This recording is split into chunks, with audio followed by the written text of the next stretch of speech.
بسم الله الرحمن الرحيم. يا أيها المزمل قم الليل إلا قليلا نصفه أو انقص منه قليلا أو زد عليه ورتل القرآن ترتيلا إنا سنلقي عليك قولا ثقيلا إن ناشئة الليل هي أشد وطئا وأقوم قيلا إن لك في النهار سبحا طويلا واذكر اسم ربك وتبتل إليه تبتيلا رب المشرق والمغرب لا إله إلا هو فاتخذه وكيلا واصبر على ما يقولون واهجرهم هجرا جميلا وذرني والمكذبين أولي النعمة ومهلهم قليلا إن لدينا أنكالا وجحيما وطعاما ذا غصة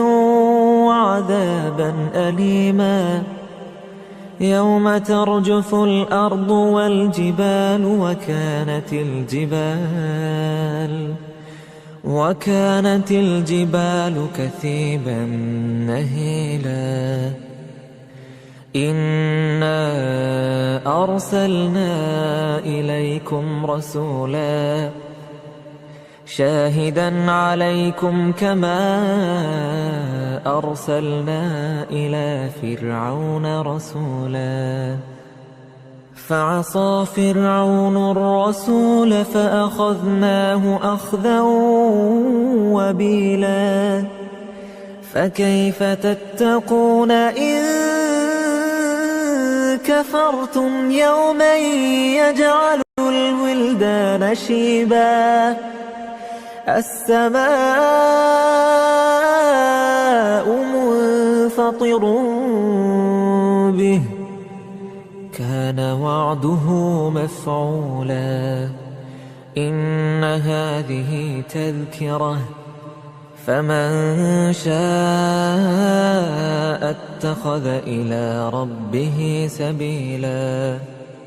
إن ربك يعلم أنك تقوم أدنى من ثلثي الليل ونصفه وثلثه وطائفة من الذين معك والله يقدر الليل والنهار علم أن لن تحصوه فتاب عليكم فاقرؤوا ما تيسر من القرآن علم أن سيكون منكم مرضى وآخرون يضربون في الأرض يبتغون من فضل الله وآخرون يقاتلون في سبيل الله فاقرؤوا ما تيسر منه وأقيموا الصلاة وآتوا الزكاة وأقرضوا الله قرضا حسنا وما تقدموا لأنفسكم من خير تجدوه عند الله هو خيرا وأعظم أجرا واستغفروا الله إن الله غفور رحيم.